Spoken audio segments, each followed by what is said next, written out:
hinterland education development, technical and vocational training, literacy enhancement. Education is on the move. On Education Spotlight, we look at developments within the education sector and how Guyanese can take advantage of the opportunities available. Hello and welcome to another episode of Education Spotlight. Just recently, the Caribbean Examinations Council granted conditional approval for CBQ to be implemented in schools. With me on today's episode is ACO Technical Ms. Marcia Patty Andrews, who will be telling us more about this and what it means for our secondary sector.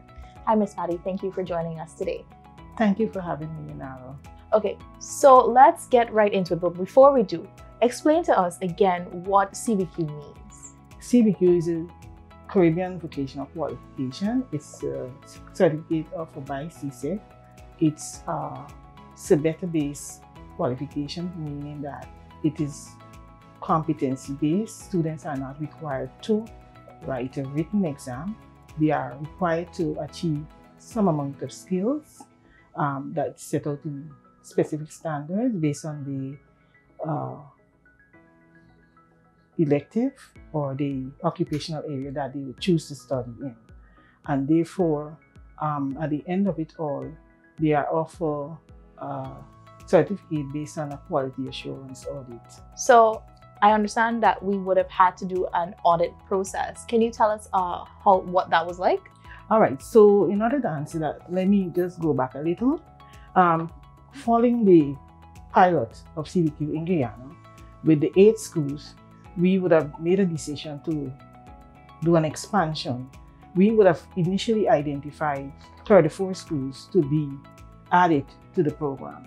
However, we would have dropped 1 school because of some technical difficulties. And so we would have set our number at 33.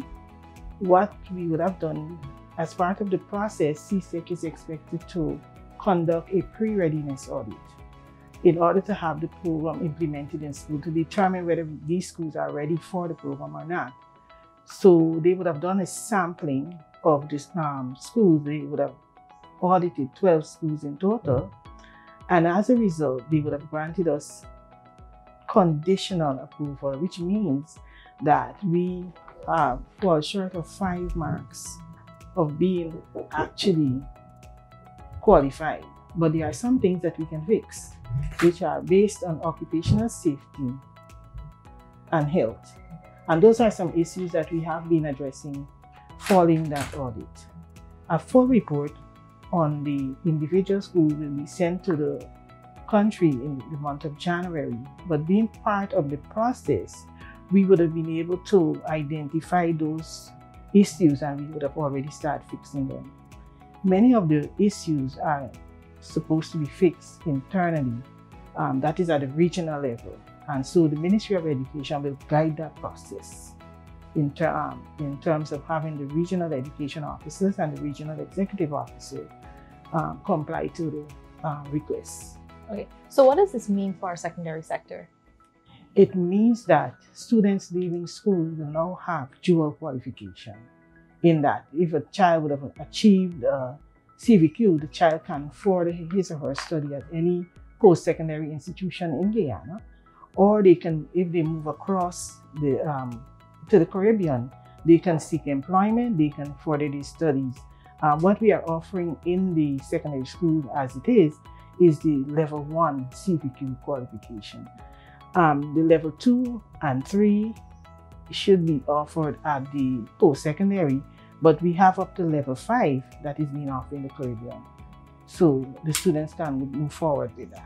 Okay, so what schools, what level of schools will the CBQ be implemented in? CBQ will be implemented in all secondary schools in Guyana because it is competency-based, like I said before, and students are not required to write a written exam, and they are expected to achieve certain skills as they progress in the implementation. What is needed is documentation of and evidence of students' work that will be audited at the end of the program by CSEC, but We have internal verifiers and we have external verifiers, and we have CTVET, that is our local entity that is responsible for ensuring quality assurance, that students are doing exactly what they should be doing at a certain standard. So once that is achieved, a child will receive full certification.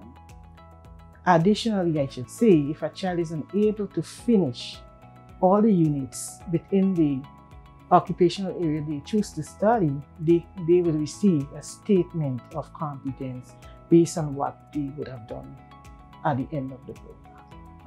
Now, I know you would have mentioned employment or furthering their studies. Can you say in which areas these students can go further seek employment?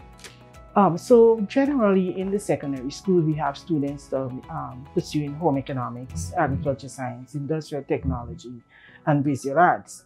But we, in the occupational area, they are broken down to a number of standards. And so we, in the initial stage, offer only 4, which is commercial food prep, furniture making, visual arts, and fabric decoration, and crops and soil. As it is, we are offering an additional 14 area under those subject area in CSEC, but what we call occupational area in CBQ. So we do things like aquaculture growth, data processing, because we would have now added the business studies to this to CBQ. So it's a wider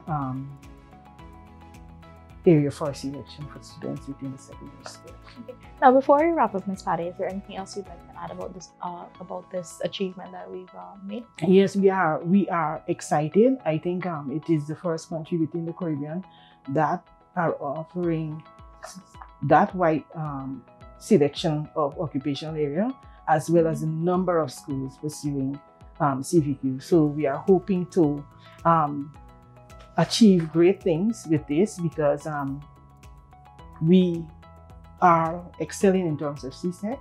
We are basically the school the country that is in the limelight, and so we want to put Guyana as well in the limelight in terms of the CBQ. So we are hoping that our students will excel and will be recognized across the Caribbean in terms of CBQ. Thank you so much. As well, I should say that in keeping with the Ministry of Education plan, by the year 2025, all secondary school students leaving secondary school must leave with dual qualification, and therefore 116 schools within Guyana. I think we have new schools that will be built by the end of 2025 will be offering CBQ to our students. So all students will be leaving school with dual qualification. For 2023, we would have shortlisted another 30 schools to be added to this program. Thank you so much for that, Ms. Patty, and thank you so much for your time. This has been Education Spotlight. Thank you for watching, and remember to join us again next week for another edition. Goodbye.